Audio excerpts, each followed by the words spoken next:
Welcome to Land Development 101. We're going to talk today a little bit about land development, just a little bite-sized piece so that you know the questions that you should be asking if you want to do something like this. So we're not going to go into all the details and all the rabbit holes that we could go down for land development, but at the end of this, you should have a good idea on where you can ask the questions that you need to ask and what questions you might need to ask if you're going to do something like this, because this can be a daunting thing. Taking, you see there, just a vacant piece of land and turning it into another, retail development, multifamily development, housing community. It can be a daunting task. I mean, a lot of people don't know where to start. So we're going to go through the very basics of this. Hopefully this helps. If you want to know more, let me see here if I've got my banners going. Boom, right there. We have over 50 hours of classes at straighttalkacademy.com. You can use the QR code up there on the right. And we go over stuff like this all the time. Every single Friday, we have an office hours where we cover different topics. We cover troubleshooting live for our members who have questions about commercial real estate. It's a great way to get started. So real quick here, let's go ahead and dive in to some basics about land development. So when I say land development, I mean a couple different things, okay? And these can kind of be mushed together, but I want to separate these two terms from each other because people just say land development, or it can be entitled, you can put 200 units on this property. What does that mean? Okay? Because there's different stages of getting a property to be able to do what you want it to do. So I'm going to separate these two out. One of them is called entitlement. Okay, is the property entitled to be able to do a certain thing? Or is it just zoned that it can do a certain thing? Okay, we're going to go into those two a little bit deeper. That's a very first question, right? Because there's a lot of work that goes into making sure it's approved to do the thing that you want it to do. Now, development is going to be a little bit different. Okay, when we say development in this case, what I mean is we're actually physically changing the property. We're moving dirt. We're putting utilities in, we're doing all this type of stuff that's actually moving stuff around, putting sticks up, building the property, okay? First it has to be entitled, then we can develop it and start moving stuff around. So let's take a little bit closer look at that. Here's kind of what that roughly looks like. We're going to kind of stick to kind of a theme of like a residential development, but this can just as easily be applied to commercial. Just switch out the term here. So we're looking at really like a residential cul-de-sac is what it looks like on this. And you'll see why later, because I've got a good example on how this plays out in real life. So you've got raw land. You can see there it's entitled. Basically on paper, it's been split up into these different lots, right? Nothing's been done physically to the land. Okay, it has been approved on that top right to do the thing that we want it to do. In this case, it's a cul-de-sac, looks like. Bottom left, we've got what's called blue top or blue tape. That's when it has been leveled and a lot of work has been done on the land and it's ready to have the utilities installed and all the improvements, curb, gutter, all that stuff. And they call it that because there's when they level it, there's indicators where there's little blue tape that'll stick out of the ground. That's why it's called blue tape or blue top when they're leveling things. Then we have finished lots. So a finished lot can have different aspects to it. In this picture, it's got the utilities to site. It's got the, looks like the street has been installed. The curb and gutter has not been installed. Maybe the gutter's in there, but the sidewalk's not in. So these are questions you might ask when you're going through this. But we're going to talk a bit about these two ways to do things. First, entitlement and how that happens. And then we'll talk a bit about development and how we anticipate the projects going. And we're going to use a residential development example to do that. When I say entitlement, this is all I mean. It's getting a property approved to do the thing that you want to do with it, okay?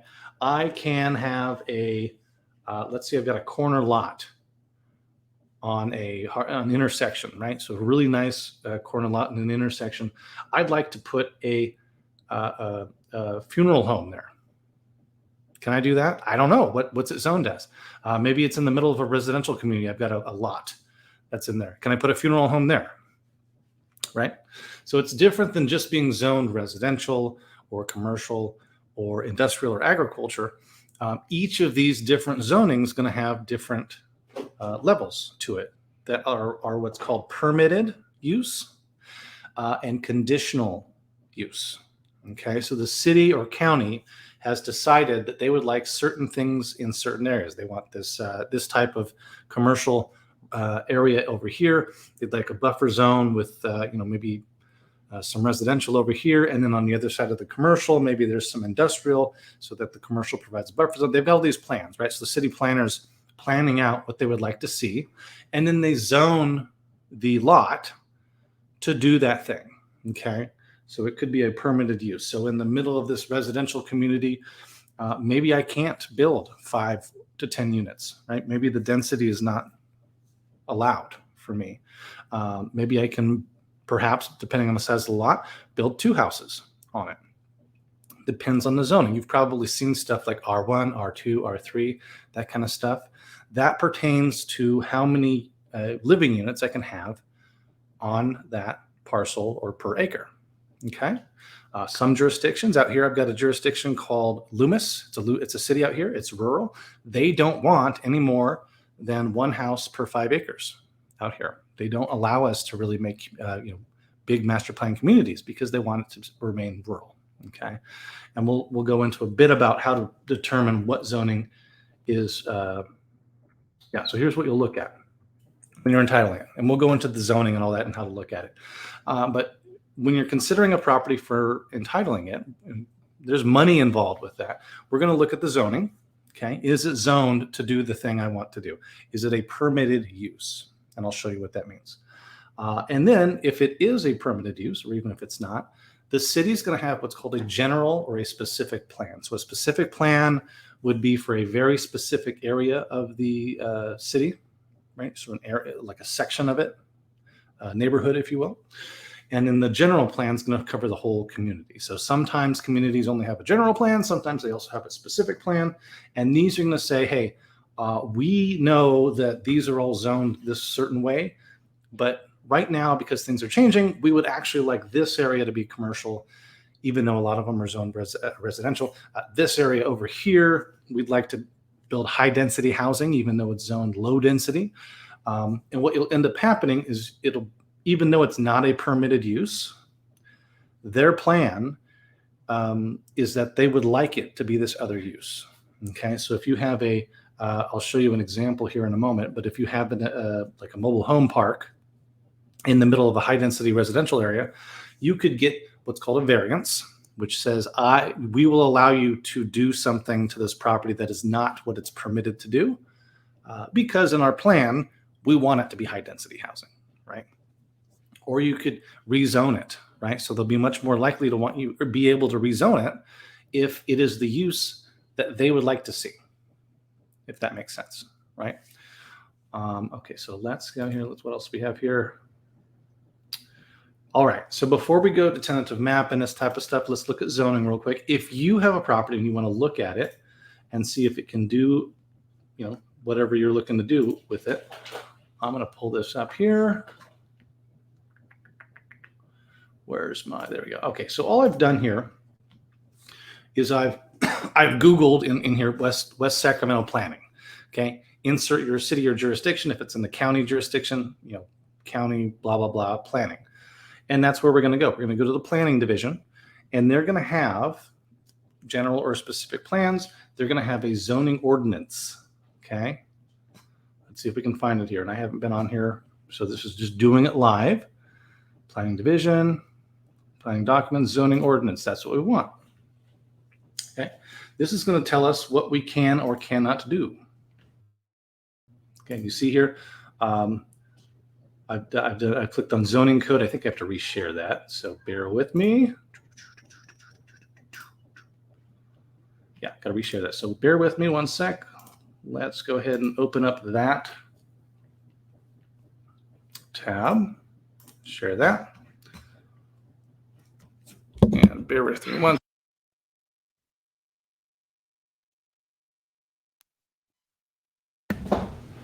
All right, so hopefully you can see this here, zoning ordinance. Let's see, I'm gonna pop up. Yep, you can see it, perfect. So that's what we want. We're gonna click on that.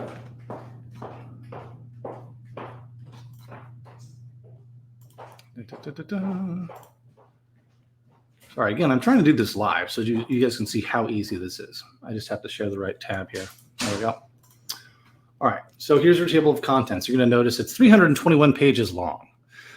We don't necessarily care about that. What you're going to find in these things is a tables for different uses and different zoning that says what you can and cannot do. Now, these zoning ordinances are going to do like setback requirements, how close I can build to the parcel, that kind of stuff. But what we're looking for, grade, all kinds of stuff. Can we have a basement? All of this stuff is in here, but we want the tables. This is what we're looking for, okay? So you'll notice on the left here, it has the zonings, right? You can see, you're familiar here, R1, R2, R2.5, R3.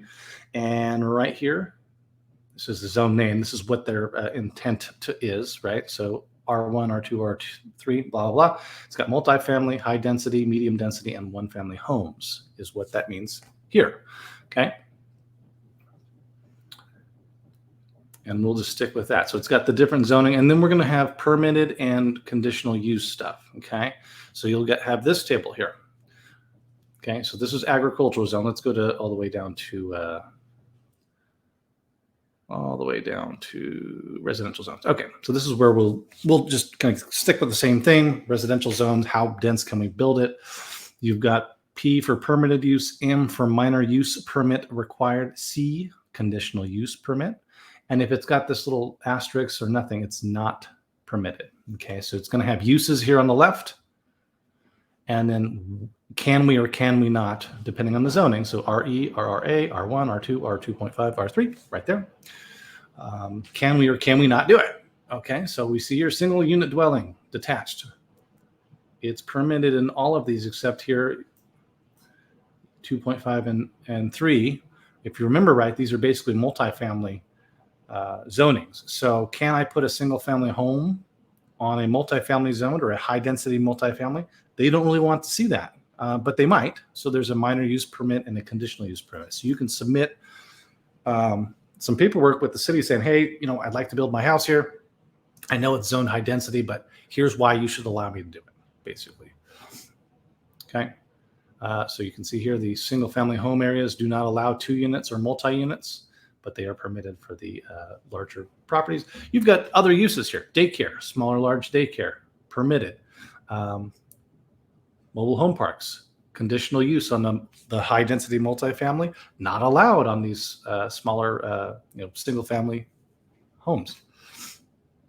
And then you've got all these other uses, right? So depending on what I want to do, I can find the zoning for the parcel that I'm looking at. I can find the zoning ordinance. I can go in here and I can cross-reference and see, is it permitted or is it conditional or is it not allowed, right? As far as here, agriculture, can I have an animal production area?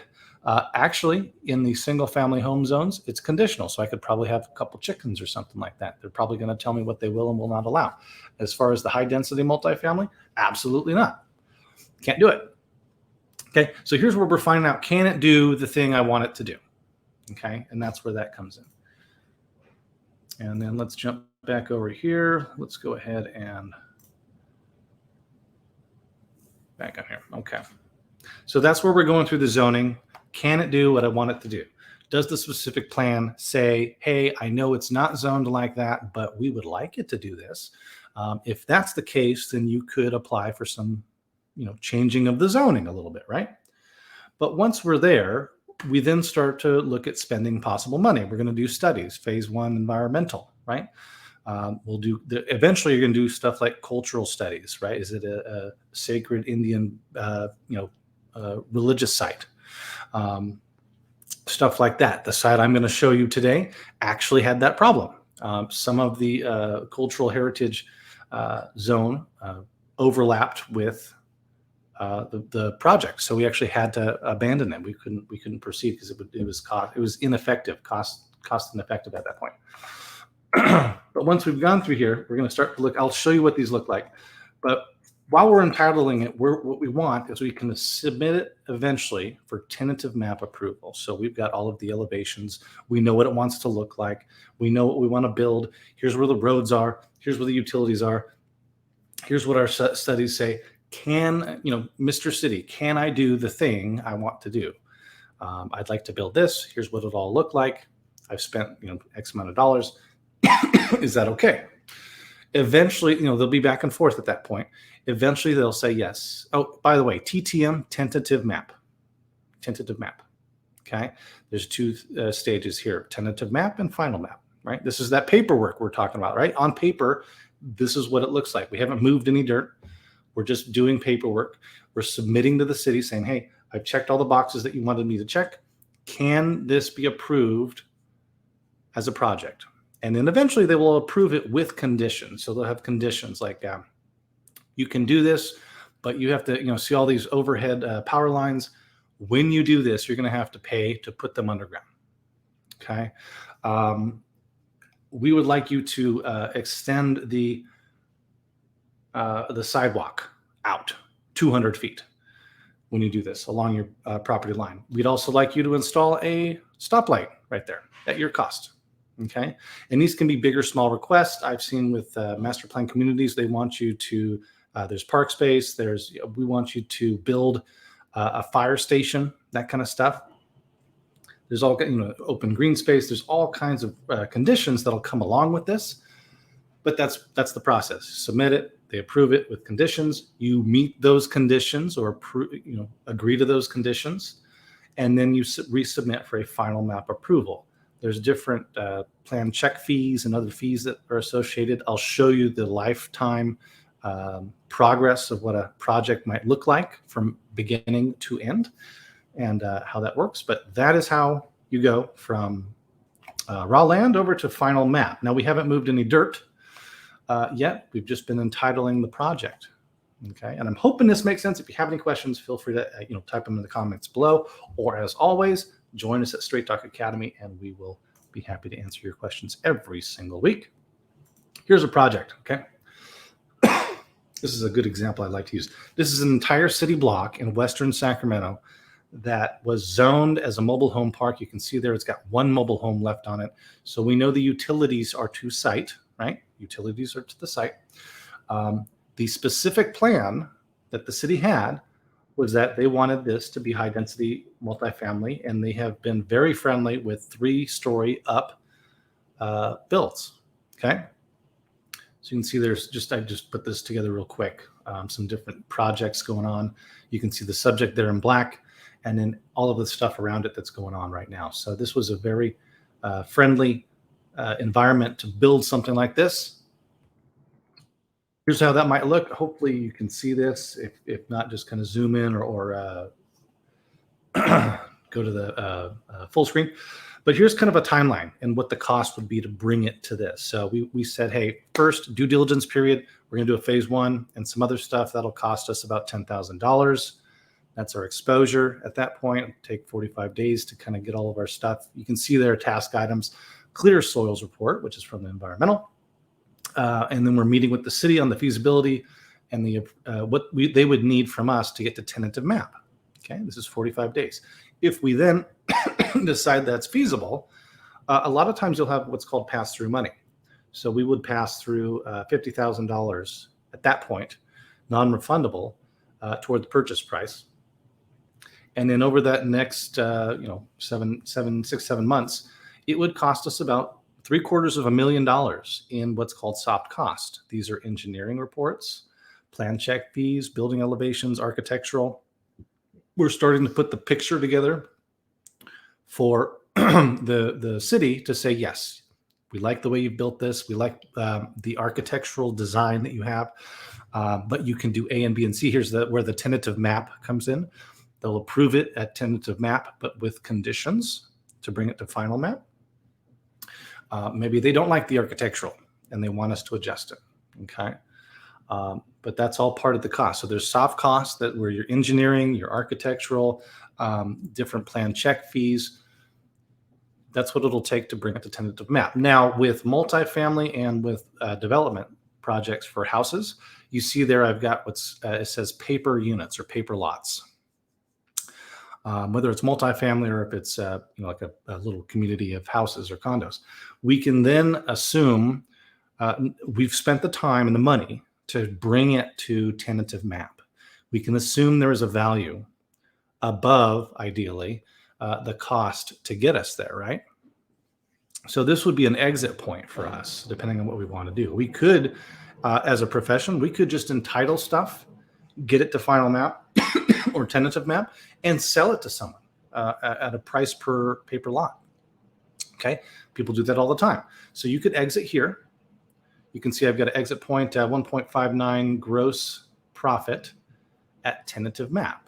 That's the value of the paper lots minus all the costs. That doesn't factor into the acquisition cost, or it might. I'm not sure, but that's what I'm saying. Hey, you want to exit here? We could have a gross profit of 1.590. Now we've been in it for 8.5 months. Depending on our requirements, that may not be enough return, or we might want to go all the way to final map. So we get it here. There's some conditions. We then pass through here. You can see another 150 toward the purchase price. So we're in 200,000 non-refundable deposit, and it's buying us time to continue to entitle the project, right? And again, right now we're just scratching the surface of land development. So if you want to dig in deeper, join us at Straight Talk Academy. Happy to teach you more. But then you can see here the risk. So soft costs are doubled now to get to final map. Okay, there's a lot of different aspects of that go into that. I can think, let me do cost estimates. Yeah, here you go. So here's, oh man, hopefully you can see that. But you can see the different stages, tentative map, final map, all the different things that go into that. That's where that 1.4 million number comes in. But these are the different things you have to do, right? We're talking to the utility company. We're talking to, we're going to bring in how many units? Can the water, can we provide enough water to the site? Do we need to figure out a way to get more water? Do we have to pay for water? Okay, there's different places in Southern California where it costs a lot of money per unit to get water rights, okay, from the city. So these are things that you're considering as you're entitling the project. Now, if you're entitling just maybe a fast food pad, these will be a little bit more simple.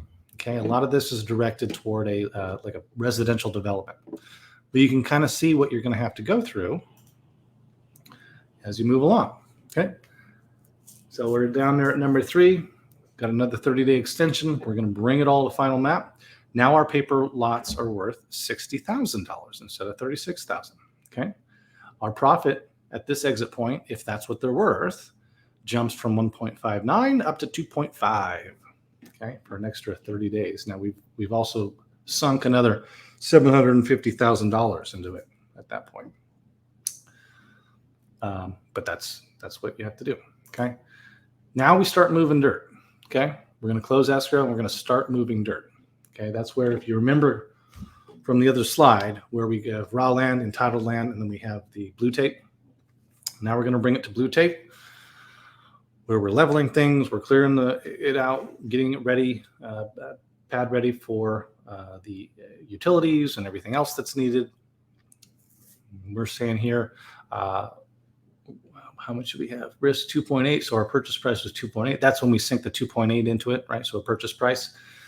Number 5, we're in it for another 5.5 total, but our finished lots. Now remember, finished lots, those are utilities or to the site, maybe curb, gutter, street, or to the site. Depends on the type of finished lot you're talking about.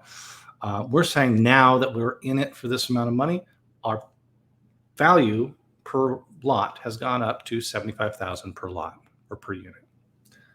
That puts our another exit point at final map, or I'm sorry, finished lots. Our now new exit point, our value is at 5.75 million in gross profit. So that's pretty good, but we can move it along. So what you'll do as a developer, not necessarily if you're doing a commercial project, but just one property, but you'll sell these off in phases. Okay, so you do a phase 1, maybe 10 units that you're selling, and you'll sell it at a certain price point. Phase 2, you'll sell at a higher price point, and you're selling these to builders, right? So there's the people who's developing it, and then there's the builders that you can bring in, right?